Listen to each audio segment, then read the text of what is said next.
felt alone, alienated, or as if you don't belong? 15 years ago, I felt this way. My name is Breanne Zolfo. I'm 32 years old and the owner of Café Fresco in Crown Point, Indiana, located less than an hour from the city of Chicago. Like many of you, I had struggled with a lack of self-acceptance for many years. I would like to share something with you about my past and hopefully our future. During my 4 years in high school, every day I ate lunch in the school's bathroom, not in the cafeteria with other students. Alone with myself and my fears, I longed to belong to something. And I never found it in the bathroom, where a mirror reflected a different person than you see here today. I was a chubby girl with hand-me-down clothes and continuously bullied for my weight and the way that I dressed. I wanted someone to like me, anyone. I was looking for love, support, acceptance, and appreciation. I remember heading to the bathroom one day, only to be told the boys' bathroom is the other way. I remember staring at my feet, putting one foot in front of the other, and walking away as fast as I could. I spent those years desperately trying to be someone else, someone I thought was worthy of being loved. As time went on, I buried the trauma of rejection and bullying, while anxiety from judgment of others' opinions surfaced, and it began to haunt me. I would worry, ruminate, and overanalyze. It wasn't until I realized the futility of this that I started to reclaim my identity and figure out who I truly was. This anxiety, shame, and guilt brought on by social and emotional trauma has been the experience of so many of our generation. Because of this, we all crave connection. I always wanted to be a part of a community, somewhere I felt I belonged, and was part of something greater than just myself. A community that was more compassionate, less judgmental, more accepting, and more generous. As I grew into myself, overcoming my past adversity, I became an entrepreneur. Through my cafe business, I was able to create a mission I always wished to be a part of, one that fostered a community of people that saw everyone for who they were and for who they could become and for what we could become together. This realization began materializing while working at a battered women's shelter, Haven House, on the crisis hotline as an intake coordinator. It was there that solidified the need for people to feel seen, appreciated, and loved. Every woman who lived there had a story, and it paralleled one that most of us feel. A story that faced uncertain futures and struggles to survive, but they knew that they wanted to be a part of a community that was more compassionate, less judgmental, and more accepting. They all had the same desire of wanting to be loved, supported, accepted, and appreciated. But why was something so basic to humanity being stripped away from them? For these women, it wasn't about changing or improving anything at that moment, but rather just being there for them and letting them know that they are enough. Over that year at the shelter, I listened to countless stories of people who had no voice, but they all had a story. Everyone has a story. Everyone has a story, an experience, or a trauma that has shaped their personality. To hear these stories is a privilege, and the best response is to listen and be capable of understanding. While volunteering at a local English as a second language school in my hometown, it was there that I discovered others like me who needed to feel a part of something. 2 years later, I opened my own ESL school in the hopes that my graduating class would later work at the cafe and help spread my mission to other cities. When I was young, I had always wanted a platform to make a difference like my parents had made. By giving back to the community, I remember my parents would buy food or clothes to help those less fortunate. My dad always made giving a priority. My most memorable story, one that is forever etched in my mind, was when my mother purchased a Christmas tree for a woman who didn't have one. The family was without electricity and water, but wanted to celebrate one last Christmas together before they lost their home. My dad would always say that we are blessed to have what we have, maybe not financially, but we had parents at home, food in our bellies, and clothes on our back. My favorite tradition growing up was when my parents would pay for people's groceries at the grocery store. The pure shock and appreciation from the customers was the driving force behind this act of kindness. Once I opened my business, I wanted to keep this tradition alive. Every month, we go to the grocery store and surprise unsuspecting customers by paying for their groceries. We believe that these small acts of kindness can ripple throughout our community and beyond. This simple act opened my eyes to the many facets of life. Life is about people and experiences, not materials. Materials come and go, but stories remain forever. And everyone has a story. What kind of world do you want to live in? In a world of conflict, I realize that inspiring and encouraging people can literally change the direction of their life and empower not only a person, but an entire community, and then a region, and eventually a nation. As Mother Teresa once said, "It's not about how much you do, but about how much love you put into what you do that counts." Our cafe's mission of community love was a spark, and that spark soon spread like wildfire because we wholeheartedly believed in our mission, and we knew how many people were struggling to be a part of something greater than them. And so, community love was born. It started with the belief that we have the power to brighten someone's day, to be that positive in their life, and to essentially change the world, one random act of kindness at a time. Community love began 7 years ago with a small tip jar that sits on the counter at Café Fresco. Most people buy their coffee and may leave $1 in the jar, but few pay attention to the description it bears.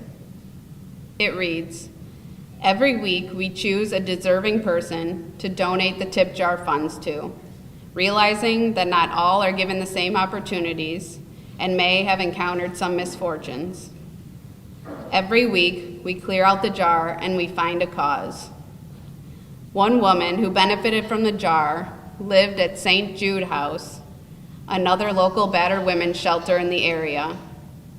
With the money from the jar, we were able to buy her food and clothing, as well as help her with a down payment for her car. It was then that I realized we all have the power to lift those who have fallen and to comfort those who are afflicted. Every week at the cafe, we try to lift those who have fallen by donating to them all of our tips from the customers. But none of us could have predicted the impact that these simple gestures would have on our community. The spirit of giving extends far beyond the tip jar and Café Fresco. Our most memorable event happened this past December. One of our community members planted a seed and we watered it like a wildflower. We wanted to provide a day for all the 324 less fortunate children in our city. We wanted to give them a chance to celebrate, an opportunity to just be kids. We rented a local ice skating rink, complete with cookie decorating, hot chocolate, toys for every child, a book to take home, enough food for their families for Christmas break, new shoes, grocery gift cards, and of course, Santa Claus. We met with the mayor and local council to pitch our idea. Not only were we able to get the park donated, but these children were given a Christmas to remember. We rallied the troops, and the community jumped in full force.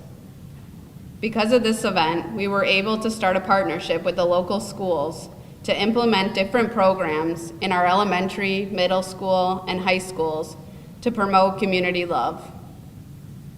The latest campaign that evolved out of these meetings was our Community Love Hygiene Closets. These provide a subtle solution to the need in the schools to have an area where students could come and pick up deodorant and other toiletries that they can't afford. This initiative in the schools has provided many low-income families with the necessities that they deserve. We should take these simple lessons with us throughout our life. It's as simple as taking a minute out of your day to encourage someone, buying coffee for a stranger, holding the door open, or simply asking someone about their day. One small act of kindness can make all the difference to someone. Too often we believe that we are unable to make an impact, but making a difference takes time. If you let kindness be the seed, you'll be amazed at what will grow. When you focus on the act of giving, it creates a ripple effect, and you'll make a difference in ways you never imagined. It doesn't mean some grandiose gesture. Just do good every day. You may be the only one that noticed the person or made them feel loved. Hold on. You never know the value of the person you didn't notice. I've seen the power of small acts of kindness, forgiveness, and acceptance many times in my own life. This is what helps us feel seen, appreciated, and loved. We care about the struggles of others, and we feel good when that struggle is eliminated. Whether it's something we do ourselves or we witness it in real life, it makes us feel good. When we help someone who is struggling, we're making a difference in their world. It gives us meaning and purpose. Our purpose on this earth is as simple as to spread love and kindness. Whether or not we realize it, everyone wins when we're all kind to one another. Never underestimate the power of kindness. As Gandhi suggested, be the change that you wish to see in the world. And through community love, we became the change that we had wished to see.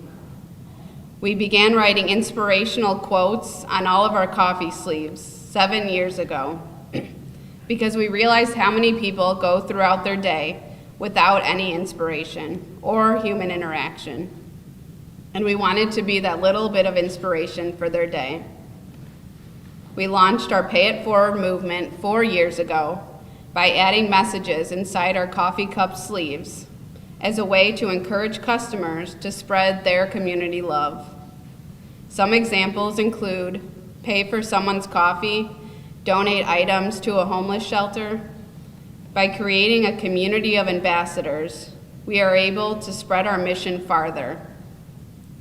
Our most memorable recipient was Joe. 6 years ago, we met a homeless man who had struggled with addiction for years. After many years of sobriety, he still had many obstacles to conquer. One being his transportation to and from work.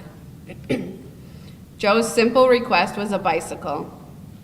We purchased the bicycle for him, and from there he was able to get a part-time job at the local gas station, eventually leading to a full-time position, and later became a store manager. This man walked back into the cafe 6 years later to let us know how his life has evolved since then. Joe has just finished his apprenticeship as an electrician. He got married and bought a house. We have been able to provide necessities not only to people in need, but also to organizations in need as well. We keep an ear out for people who need help, whether it's a family without food or a child without diapers. We have paid someone's rent, provided clothing for foster children, as well as countless other opportunities to become the change that we wanted to see in the world. By serving our community and giving back to it, we are able to embody and hopefully personify the legacy of Dr. King. He taught us not to become complacent from a single day's work, but to focus on a lifetime of work, beginning today, always beginning today. Our cafe has just celebrated its 6th anniversary, and 2019 was our best year yet. These 7 years haven't been easy. They've consisted of many, many sleepless nights. But over these years, I've gained confidence as a business owner, and my vision for community love became clearer. I added elements to the cafe that allowed me to do what I'm really passionate about, helping others and brightening their day. I had a conversation recently with a friend who asked me to name one thing that this country needs right now. We need kindness. We need to help others when there's nothing in it for us. We need to pay it forward because we believe, seemingly against all indications of the contrary, that maybe they too will pay it forward. I have never been more proud to be a part of community love. I have never been more proud to call these members family, our Fresco family. Our country is so divided right now because of things like political parties, race, gender. You know what's not going to change the world? Sweeping generalizations about people you've never met. You know what is going to change the world? Bettering one person's day and letting the ripple take care of the rest.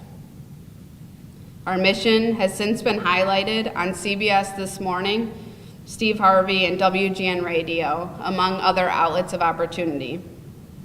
The recognition was unexpected for me because this is how I was raised and taught to live my life.